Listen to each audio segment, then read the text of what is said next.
चाणक्य नीति 5वां अध्याय प्रथम श्लोक। गुरुर्गिनी रद्धि जाति नाम वर्णा नाम ब्राह्मणो गुरु पतिरेव गुरु स्त्री नाम सर्वाशया भयागतो गुरु। इस श्लोक के माध्यम से आचार्य चाणक्य यह बताना चाहते हैं कि अग्नि सभी मानव जाति के लिए गुरु के समान है, पूजनीय है। इसलिए ब्राह्मण को अग्नि की पूजा करनी चाहिए और दूसरे जाति के लोगों को ब्राह्मण की पूजा करनी चाहिए और पत्नी को पति की पूजा करनी चाहिए। और हमारे घर कोई अतिथि आ जाए तो हम सभी को मिलकर उसका सेवा सत्कार करना चाहिए, यानी उसकी भी पूजा करनी चाहिए।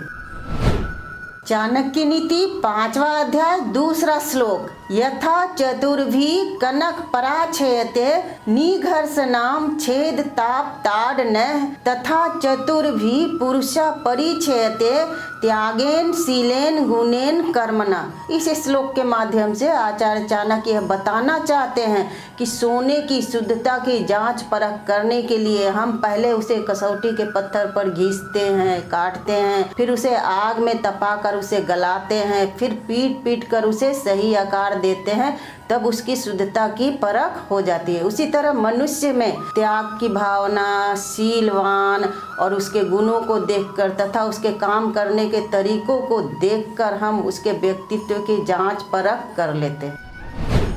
चाणक्य नीति 5वां अध्याय तीसरा श्लोक। तावद भयेषु भेद वयम यावद भय मनागतम आगतम तु भयम दृष्ट्वा प्रहर्तव्यम शंकया। इस श्लोक के माध्यम से आचार्य चाणक्य यह बताना चाहते हैं कि अगर जीवन में कोई दुख तकलीफ ना आए तब तो अच्छी बात है, लेकिन फिर भी हमें हमेशा सावधान रहना चाहिए, जागरूक रहना चाहिए। अगर किसी कारणवश हमारे सिर पर कोई दुख तकलीफ समस्या मुसीबत आ ही गई है तो हमें डटकर उसका सामना करना चाहिए, डरना नहीं चाहिए। अगर मन में थोड़ी भी शंका होगी कि हम इस काम को, इस समस्या का समाधान नहीं कर पाएंगे तो हमें उसमें विजय प्राप्त नहीं होगी। चाणक्य नीति 5वां अध्याय चौथा श्लोक। एकोदर समूभूता एक नक्षत्र जात का न भवंती समाशीले यथा बद्री कंटका। इस श्लोक के माध्यम से चाणक्य यह बताना चाहते हैं कि एक ही माता के गर्भ से उत्पन्न कई संतानें होती हैं, लेकिन वे सभी रूप और गुण में एक समान नहीं होते हैं। उसी तरह एक ही बेर के पेड़ पर फल जो लगते हैं वो एक समान नहीं होते हैं और साथ में कांटे भी होते हैं। चाणक्य नीति 5वां अध्याय 5वां श्लोक। निष्प्रियो नाधिकारी शयन्ना कामो मंडन प्रिय नाड विदग्ध प्रियम बुरियात स्पष्ट वक्ता न वंचका। इस श्लोक के माध्यम से चाणक्य यह बताना चाहते हैं कि जो व्यक्ति किसी वस्तु से, चीज से लगाव नहीं रखता वह उसे पाने का अधिकारी नहीं होता, और जो मनुष्य किसी वस्तु से, चीज से, सौंदर्य वाली वस्तुओं से लगाव नहीं रखता वह सौंदर्य प्रेमी नहीं हो सकता। उसी तरह मूर्ख व्यक्ति मीठा बोल सकता है लेकिन उसका महत्व नहीं समझ सकता, और जो व्यक्ति स्पष्ट बोलने वाला होता है वह कभी किसी को धोखा नहीं दे सकता। चाणक्य नीति 5वां अध्याय 6ठा श्लोक। मूर्खा नाम पंडिता द्वेष्या अधना नाम महाधना वरांगना कुल स्त्री नाम सुभागा नाम च दुर्भगो। इस श्लोक के माध्यम से आचार्य चाणक्य यह बताना चाहते हैं कि जो मनुष्य मूर्ख होता है वो विद्वान और बुद्धिमान मनुष्य से ईर्ष्या करता है। उसी तरह जो गरीब होता है वो धनी और धनवान मनुष्य से घृणा करता है, और जो स्त्री गलत मार्ग पर चलती है वह पवित्र स्त्री से घृणा करती है, और जो स्त्री कुरूप होती है वह सुंदर स्त्री से घृणा करती है। चाणक्य नीति 5वां अध्याय 7वां श्लोक। आलस्योपहृता विद्या पर हस्तगता धनम अल्प बीजम हतम क्षेत्रम हतम सैन्यम नायकम।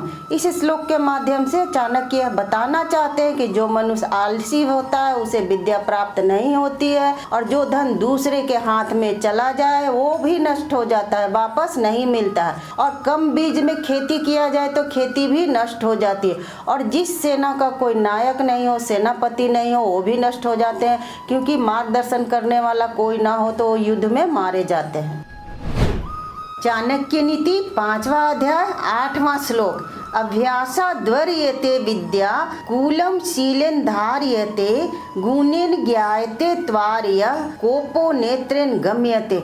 इस श्लोक के माध्यम से चाणक्य यह बताना चाहते हैं कि जो मनुष्य अभ्यास पूर्वक परिश्रम पूर्वक विद्या ग्रहण करता है उसे विद्या प्राप्त होती है, और जो मनुष्य ज्ञानवान है, बुद्धिवान है, उसके पास शील है, चरित्र है, उससे कुल खानदान की प्रसिद्धि भी बढ़ती है और स्वयं भी अच्छे व्यक्तित्व वाला मनुष्य बनता है। अगर मन में क्रोध भरा हो, उस मनुष्य के आंखों से ही पता चल जाता है कि वह क्रोधित है।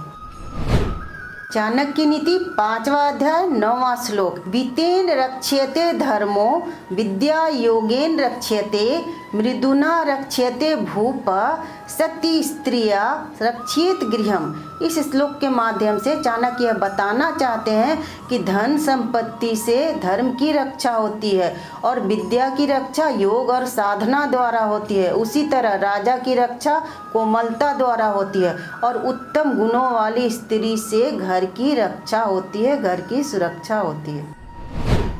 चाणक्य नीति 5वां अध्याय 10वां श्लोक। अन्यथा वेद पांडित्यम शास्त्र माचार मन्यथा अन्यथा कुवचः शांतम लोका कलिष्यन्ति चान्यथा। इस श्लोक के माध्यम से चाणक्य यह बताना चाहते हैं कि जो मनुष्य वेद में लिखे गई बातों का, उसके सिद्धांतों का पालन नहीं करता है और शास्त्रों में लिखे गए नियमों को नहीं मानता है, और जो मनुष्य श्रेष्ठ हो और शांत स्वभाव का, उसे भी लोग झूठा साबित करने की कोशिश करते हैं, तो ऐसे मनुष्य को लोक परलोक में कहीं भी शांति नहीं मिलती, उसे हर जगह दुखी मिलता है, क्लेश ही मिलता है। चाणक्य नीति 5वां अध्याय 11वां श्लोक। दारिद्र्य नाशनम दान शीलम दुर्गति नाशनम अज्ञान नाशनी प्रज्ञा भावना भय नाशनी। इस श्लोक के माध्यम से चाणक्य यह बताना चाहते हैं कि दान करने से गरीबी नष्ट हो जाती है, चरित्रवान होने से दुख नष्ट हो जाता है, बुद्धिमान होने से अज्ञानता नष्ट हो जाती है और मन में साहस की भावना रखने से भय नष्ट हो जाता है।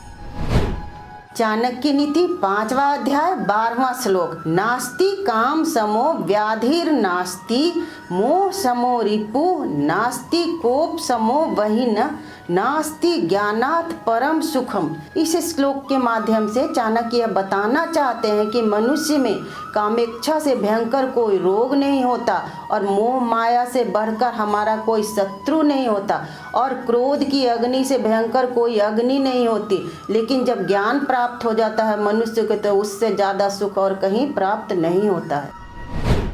चाणक्य नीति 5वां अध्याय 13वां श्लोक। जन्म मृत्यु निर्यत एको भुनक्ति एक शुभाशुभम नरकेषु पतत्य एक एको याति पराम गतिम।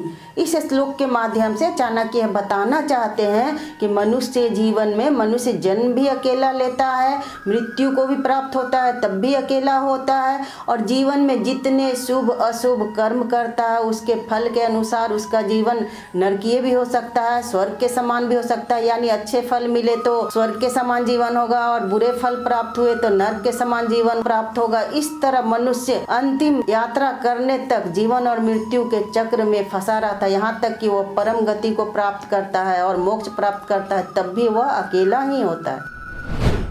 चाणक्य नीति 5वां अध्याय 14वां श्लोक। त्रीनम ब्रह्मविद स्वर्ग अस्त्रीनम सूरस्य जीवितम जिताक्षय त्रीनम नारी निस्पृहस्य त्रीनम जगत। इस श्लोक के माध्यम से चाणक्य यह बताना चाहते हैं कि इस संसार में जो ब्रह्मज्ञानी है उनके लिए स्वर्ग भी तिनके के समान है, और जो मनुष्य शूरवीर है, बलशाली है, उसके लिए जीवन का कोई मोह नहीं है, अर्थात उनका जीवन भी उनके लिए तिनके के समान है। और जिस मनुष्य ने अपने इंद्रियों पर विजय प्राप्त कर ली है उसके लिए सुंदर नारी भी तिनके के समान है, और जो मनुष्य लोभ लालच मोह माया से स्वयं को मुक्त कर लिया हो उसके लिए तो यह पूरा संसार तिनके के समान है।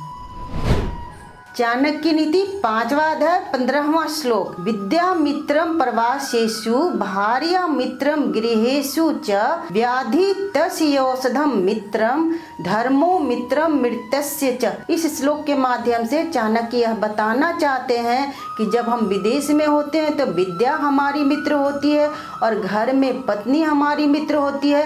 जब हम बीमार होते हैं तो दवा हमारा मित्र होता है और जब हम मृत्यु को प्राप्त होते हैं तो धर्म ही हमारा मित्र होता है। चाणक्य नीति 5वां अध्याय 16वां श्लोक। वृथा वृष्टि समुद्रेषु वृथा तृप्तेषु भोजनम वृथा दानम धनाढ्येषु वृथा दीपो दिवापि च। इस श्लोक के माध्यम से चाणक्य बताना चाहते हैं कि समुद्र में वर्षा का होना व्यर्थ है, उसी तरह किसी मनुष्य का जब पेट भरा हो तो उसे भोजन प्रदान करना भी व्यर्थ है और धनी व्यक्ति को दान देना भी व्यर्थ है और दिन के समय दीपक जलाना भी व्यर्थ है।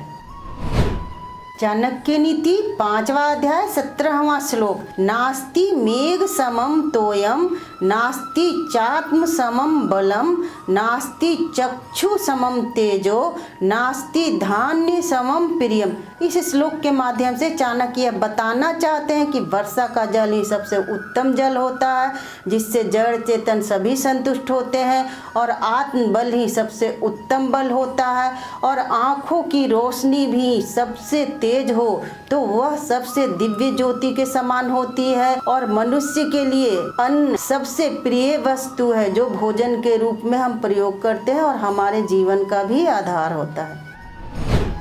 चाणक्य नीति 5वां अध्याय 18वां श्लोक। अधना धन मिच्छन्ति वाचम चैव चतुष्पदा मानवा स्वर्ग मिच्छन्ति मोक्ष मिच्छन्ति देवता।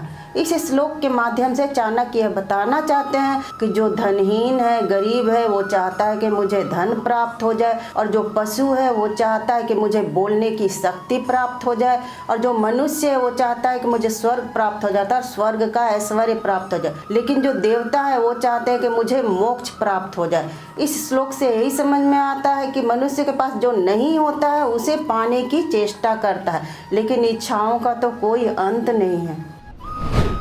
चाणक्य नीति 5वां अध्याय 19वां श्लोक। सत्येन धार्यते पृथ्वी सत्येन तपते रवि सत्येन वाति वायुश्च सर्व सत्ये प्रतिष्ठितम। इस श्लोक के माध्यम से चाणक्य बताना चाहते हैं कि सत्य के कारण ही पृथ्वी टिकी हुई है और सत्य के कारण ही सूरज तपता है और सत्य के कारण ही पवन बहता है। इस तरह पृथ्वी पर सभी जगह सभी वस्तुओं में सत्य ही विद्यमान है, सत्य ही प्रतिष्ठित है। चाणक्य नीति 5वां अध्याय 20वां श्लोक। चला लक्ष्मीश्चला प्राणाश्चले जीवितम मंदिरे चला चले च संसारे धर्म एको ही निश्चल। इस श्लोक के माध्यम से चाणक्य बताना चाहते हैं कि इस संसार में धन की देवी लक्ष्मी बहुत ही चंचल है, कभी स्थिर नहीं रहती है और इस संसार में जो मनुष्य हैं वो अपने शरीर के प्रति इतना जिसे सजा कर संवार कर रखते हैं, जिसमें जीवन है, प्राण है, वो भी चंचल है, वो भी स्थिर नहीं है, वो भी नाशवान है, नश्वर है। एक दिन सब शरीर के साथ नष्ट हो जाता है। अगर इस धरती पर कुछ निश्चल है जो नष्ट नहीं होने वाला, वह एक ही है, वो धर्म है। जो मनुष्य अच्छे कर्म करता है उसके साथ जीवन में भी धर्म साथ देता है और मरने के बाद भी धर्म साथ देता है, जो उसे यश दिलाता है। चाणक्य नीति 5वां अध्याय 21वां श्लोक। नरा नाम नापितो धूर्ता पक्षी नाम चैव वायसः चतुष्पदाम श्रृंगालस्तु स्त्री नाम धूतार्च मालिनी। इस श्लोक के माध्यम से चाणक्य बताना चाहते हैं कि पुरुषों में सबसे धूर्त नाई को, जो हमारा बाल काटता है, उसे माना जाता है और पक्षियों में सबसे धूर्त कौवा को माना जाता है और चौपाया पशुओं में सबसे धूर्त सियार को माना जाता है और स्त्रियों में सबसे धूर्त चालाक मालिनी यानी फूल वाली को माना जाता है। चाणक्य नीति 5वां अध्याय 22वां श्लोक। जानिता चोप नेता च यस्तु विद्याम प्रयच्छति अन्नदाता भय त्राता पंचयते पित्र स्मृता। इस श्लोक के माध्यम से चाणक्य बताना चाहते हैं कि जो हमें जन्म देते हैं और जो हमारा यज्ञोपवीत संस्कार करते हैं और जो गुरु हमें ज्ञान देता है, जो हमें अन्न देता है और जो हमें भय से मुक्ति दिलाता है, इन पांचों को हमें पिता के समान समझना चाहिए, आदर और सम्मान देना चाहिए। चाणक्य नीति 5वां अध्याय 23वां श्लोक। राजा पत्नी गुरु पत्नी मित्र पत्नी तथैव च पत्नी माता स्वमाता च पंचचयता मात्रा स्मृता। इस श्लोक के माध्यम से चाणक्य बताना चाहते हैं कि राजा की पत्नी, गुरु की पत्नी, मित्र की पत्नी और पत्नी की माता और अपनी माता, इन पांचों को अपनी माता के समान मानना चाहिए और उन्हें आदर सत्कार सम्मान देना चाहिए। इस श्लोक के साथ हमारा 5वां अध्याय समाप्त होता है। आप अपने विचार कमेंट बॉक्स में ज़रूर लिखिए और मेरे चैनल को सब्सक्राइब करिए।